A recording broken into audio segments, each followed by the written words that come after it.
Hello, everyone, and welcome to our podcast. Today, we're not just talking about science, we're sending an SOS message to the world.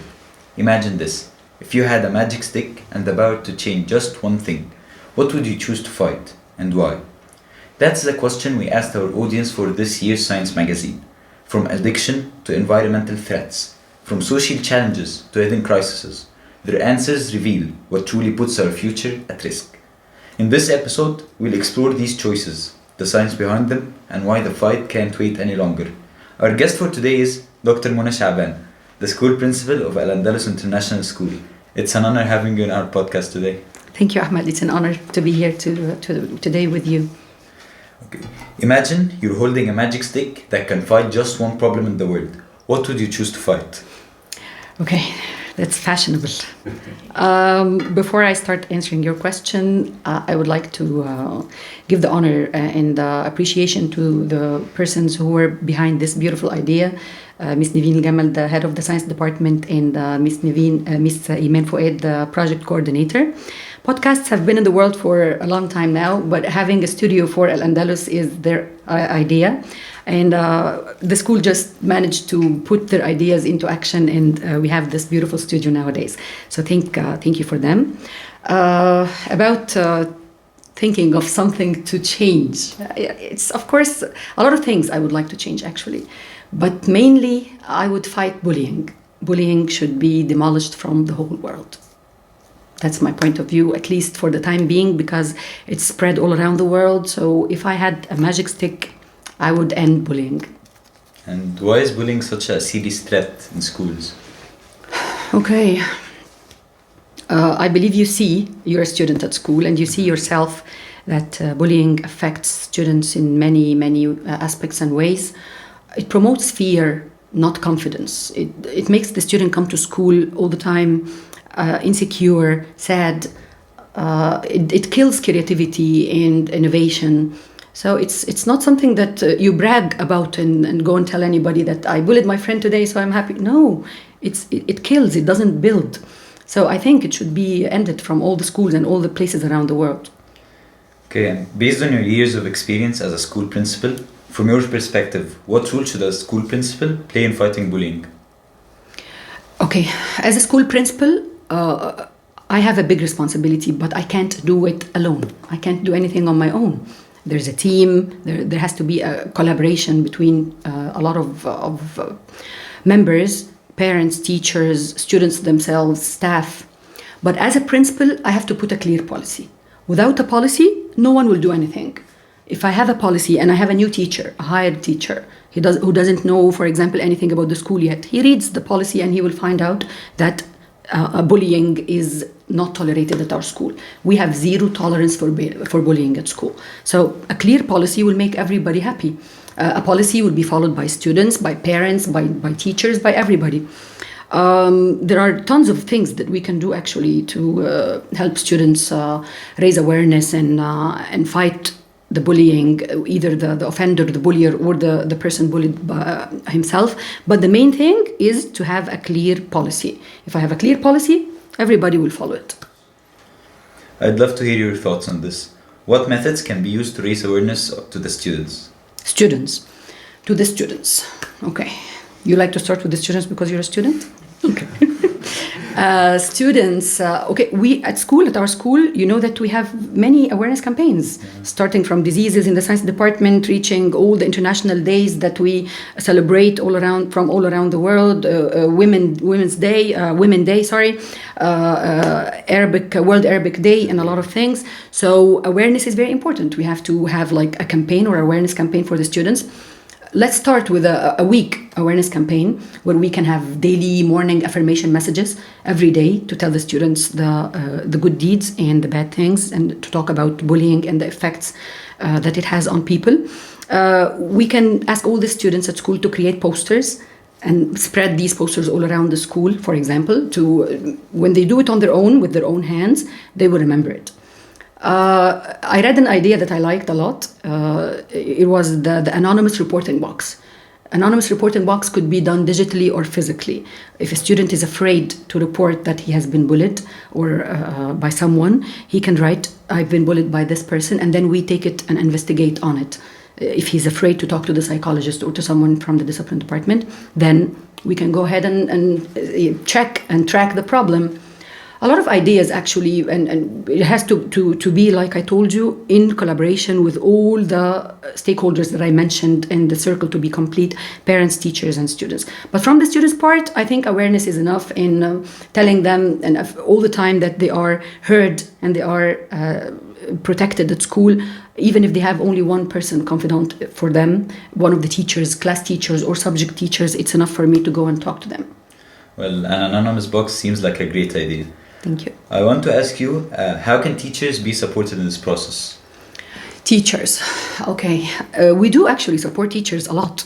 Through the years, we had a lot of training sessions, workshops, internally and externally.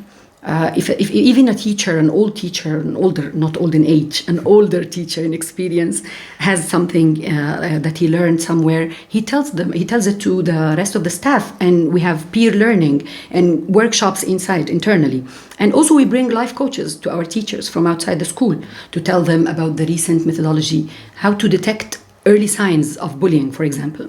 My student is always laughing and happy and all around the place. And suddenly this girl has been quiet for a week. Something is wrong. I have to go and talk maybe to her parents, maybe to the person in charge at school.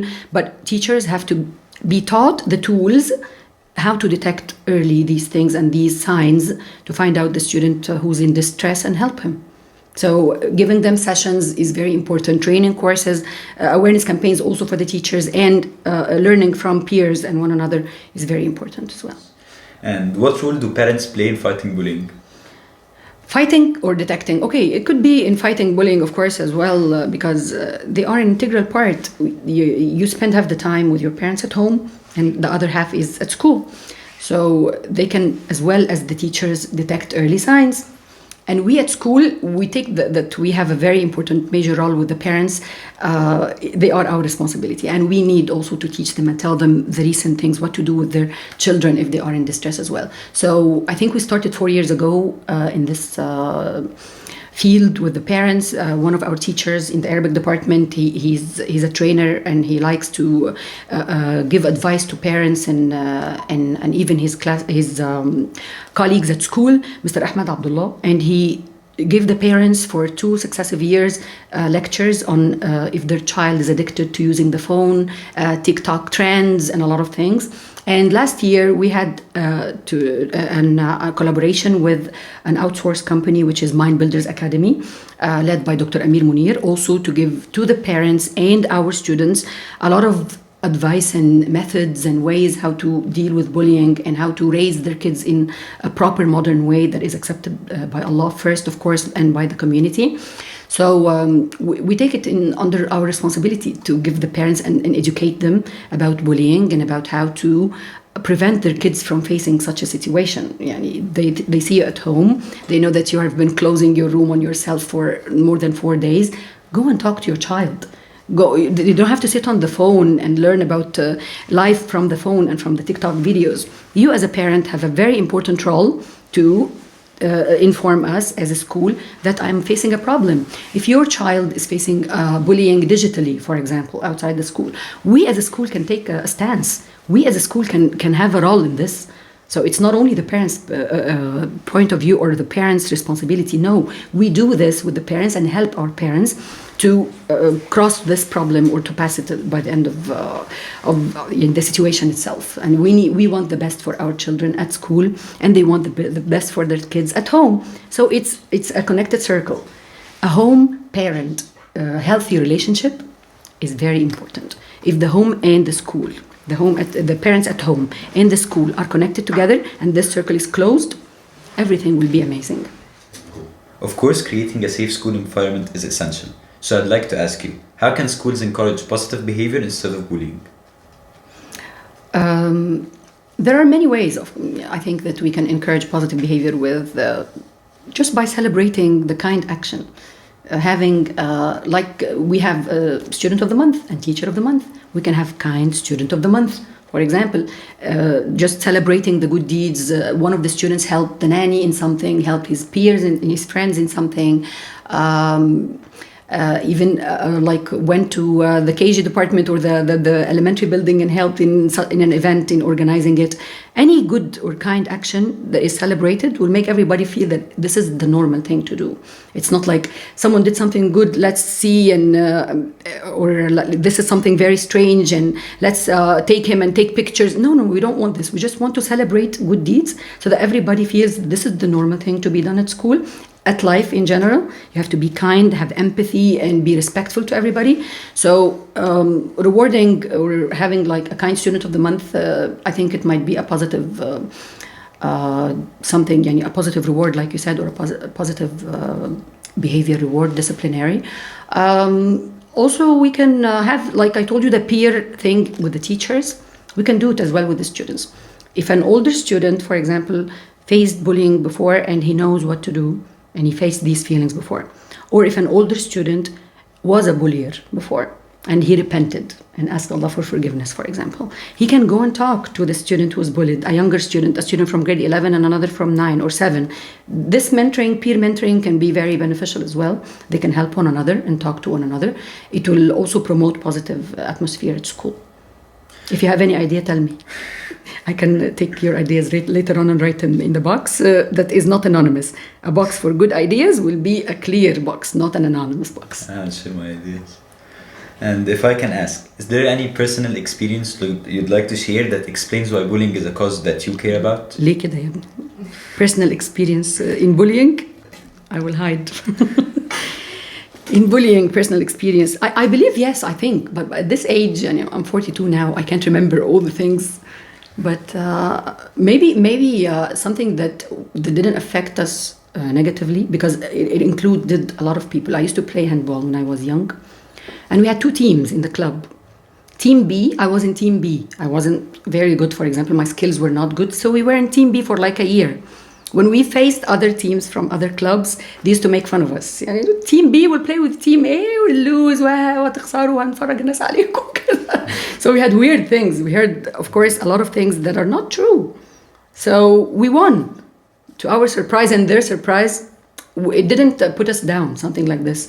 We won 3 matches at a time. And it was something out of something like a first at the club to happen, and we made everybody proud at that time, but we were bullied, but it didn't put us down. We like ignored what we heard, and it made us more resilient to win the matches, and we won. So yeah, I think I faced a lot of issues maybe like this in college as well or something, but I didn't think they affected me negatively because I was raised by confident parents and they promoted confidence in me, and this is actually what we want. I want the student to be confident enough not to be affected, but I want them as well to talk. Even if they are confident, talk about it, even vent out with someone if it doesn't affect you. Just talk about it so that it doesn't rest at the back of your mind, yani, or like they say, the subconscious.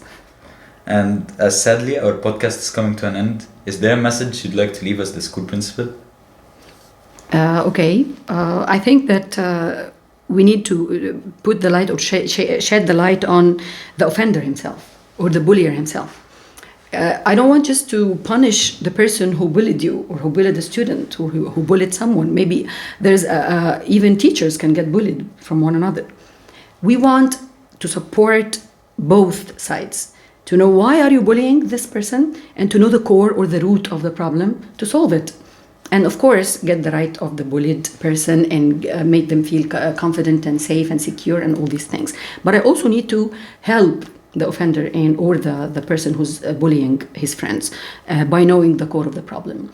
And my main goal, what I wake up with maybe every single day, is to come to school with every student feeling happy, secure, as it's their second home, trusted and protected every single day. If I manage to make this come true, then I succeeded in my life and in my message and as a school principal. Well, having you today was my pleasure. Thank you. And until I see you again, try to think what else could you fight using our magic stick. Thank you, Ahmed.